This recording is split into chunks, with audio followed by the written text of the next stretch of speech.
நாமெல்லாம் காதல் திருமணத்தை ஆதரிப்பதற்கு காரணம், ஒரு ஆணை முழுமையாக பெண் புரிந்து கொள்ள வேண்டும். இவர்கள் இருவரும் சேர்ந்து புரிந்து கொண்டு ஒரு இல்லற வாழ்க்கையை தொடங்கும் போதுதான் அந்த இல்லற வாழ்க்கை நீண்ட நெடிய வாழ்க்கையாக, நல்ல வாழ்க்கையாக அமையும் என்கிற அடிப்படையில் தான் இன்றைக்கு இந்த திருமணம் நடைபெற்று இருக்கிறது. யாரோ ஒரு பையனை காதலிப்பது என்பது நோக்கம் அல்ல, ஆதரிப்பது என்பதும் நோக்கம் அல்ல. முதலாவது மகிழ்ச்சி சாதி மறுப்பு, இரண்டாவது சம்பிரதாய மறுப்பு. ஸ்ரீவித்யா அவர்களுடைய குடும்பம் பிராமணர் வகுப்பை சார்ந்தவர்கள். தம்பி கீர்த்திவர்மன் அவர்கள் பிராமணர் அல்லாத ஒரு வகுப்பை சார்ந்தவர்.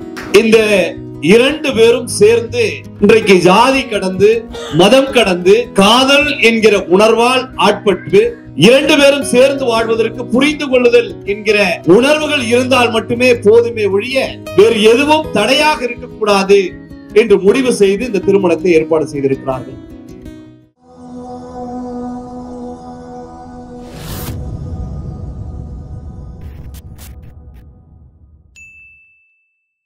உண்மையிலே இன்றைய நாள் பிப்ரவரி 14 உலகம் முழுவதும் ஒரு மனித ஜனநாயக உணர்வுகளை தனக்குள் பகிர்ந்து கொள்ளுகிற காதலர் தினம் என்று சொல்லுகிற நாள்.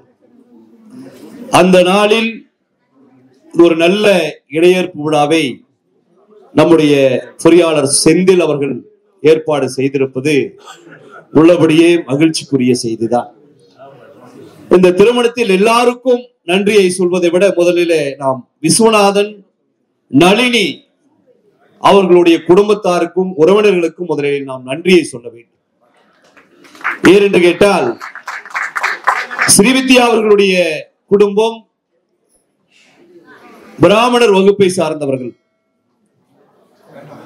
தம்பி கீர்த்திவர்மன் அவர்கள் பிராமணர் அல்லாத ஒரு வகுப்பை சார்ந்தவர். இந்த இரண்டு பேரும் சேர்ந்து இன்றைக்கு ஜாதி கடந்து, மதம் கடந்து, காதல் என்கிற உணர்வால் ஆட்பட்டு இரண்டு பேரும் சேர்ந்து வாழ்வதற்கு புரிந்து கொள்ளுதல் என்கிற உணர்வுகள் இருந்தால் மட்டுமே போதுமே ஒழிய வேறு எதுவும் தடையாக இருக்கக்கூடாது என்று முடிவு செய்து இந்த திருமணத்தை ஏற்பாடு செய்திருக்கிறார்கள்.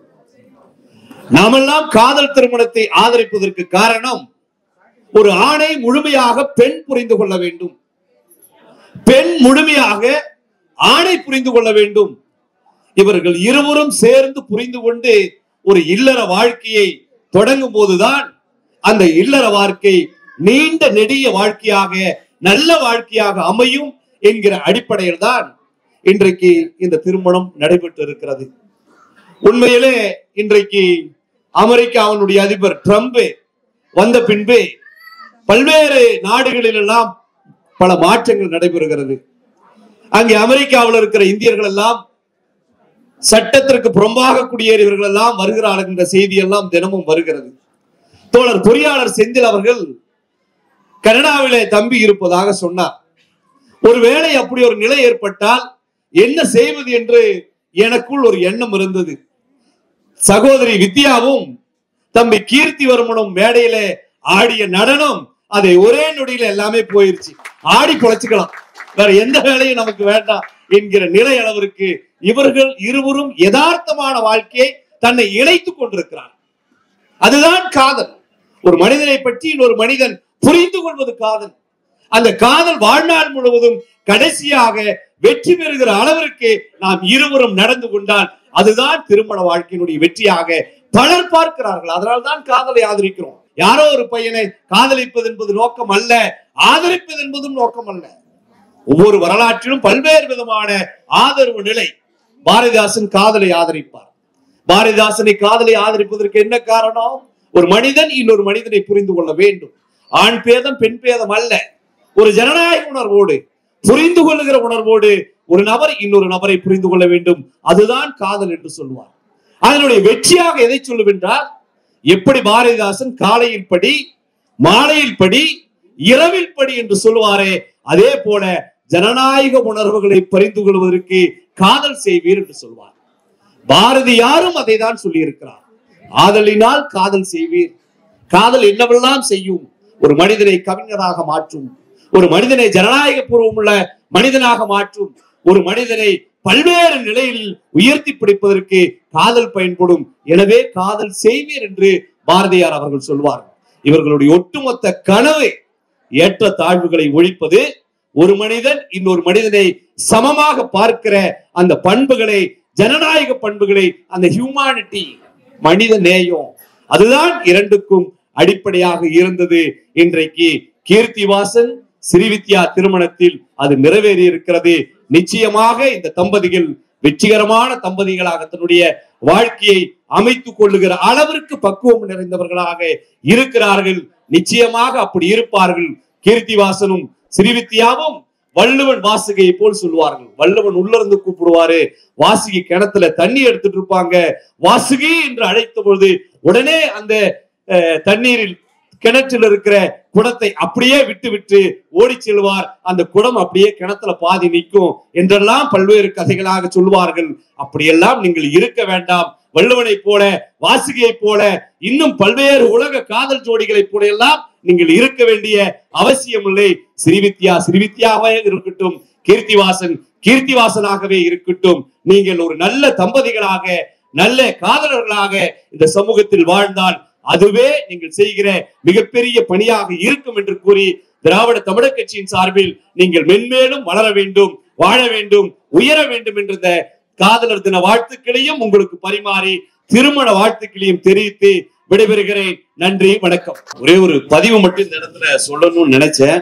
ஏன்னா நேரத்துல முடியல. உண்மையாலுமே இந்த நேரத்துல அம்மா பொன்னம்மாள், அதே போன்று மாமா சொக்கநாதன், அக்கா மைதிலி, எதிரில கூட்டத்தோடு கூட்டமா உட்கார்ந்து இருக்கிற செந்தாமரை, இவர்கள் அனைவருமே ஒரு சமூக உணர்வோடு செயல்படுகிற ஒரு குடும்பத்தை சார்ந்தவர்கள். ஒரு கல்வி ஒரு மனிதனை எப்படி மாற்றும் என்பதற்கு அடையாளமாக இருந்தவர். தோழர் செந்தில் அவர்களை பத்தி சொல்வதுன்னா, ஒட்டுமொத்த குடும்பத்திலையும் ஒரு சோசியல் கான்சியஸ் அந்த ஃபீல் வர்றதுக்கு காரணமே தோழர் செந்தில் அவர்கள் தான். எங்களை எல்லாம் நிம்மதியாவே விட மாட்டார். படிங்க, படிக்க சொல்லுங்க, ஏதாவது ஒரு இடத்துல நூலகம் அமைக்கலாம், அரசூழியர்களை மாற்றுவதற்கு பயிற்சி வகுப்புகளை உருவாக்கலாம் அப்படின்னு சொல்லி தொடர்ந்து கல்விக்கு, வேலை வாய்ப்புக்கு இந்த மாவட்டத்தில் மட்டுமல்ல ஒட்டுமொத்த தமிழ்நாட்டில் இருக்கக்கூடிய டவுன் ட்ரெண்ட் சொல்ற விளிம்பு நிலையில் இருக்கிற மக்களினுடைய வளர்ச்சிக்கு தொடர்ந்து செயல்படுகிற ஒரு நபராக தோழர் செந்தில் இருக்கிறார். அதுதான் இந்த சுயமரியாதை திருமணம் நடைபெறுவதற்கு காரணமாக இருக்கிறது.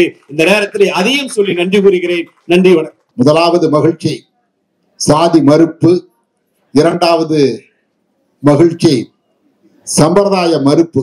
இந்த இரண்டையும் தாண்டி இந்த வாழ்க்கை தொடங்குகிற இவர்கள் எல்லா வகையிலேயும் வெற்றி பெறுவார்கள் என்பதில் எந்த சந்தேகமும் இல்லை.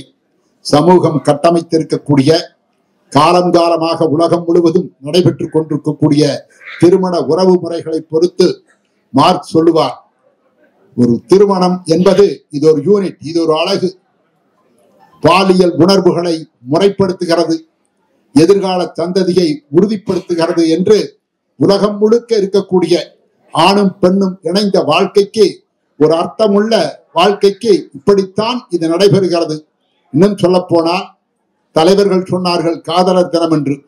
ஒரு தாஜ்மஹால் அல்ல, 10,000 தாஜ்மஹால்கள் வந்தாலும் சரி, கோடிக்கணக்கான எழுத்துகள் காதலை பற்றி கவிதைகளாக, கதைகளாக, சரித்திரங்களாக வந்திருந்தாலும் சரி, அது வற்றாத அந்த ஜீவநதி, வார்த்தைகளால் விவரிக்க முடியாத அன்பை தருகிற, வார்த்தைகளால் விவரிக்க முடியாத அன்பை சொருகிற, நேசிப்பை தருகிற இந்த மன வாழ்க்கையினுடைய எல்லா மகிழ்ச்சியும் நம் அனைவருடைய வாழ்த்துக்களோடு இவர்களுக்கு கிடைக்கட்டும் கிடைக்கட்டும் என சொல்லி என் வார்த்தைகளை நிறைவு செய்கிறேன். நன்றி.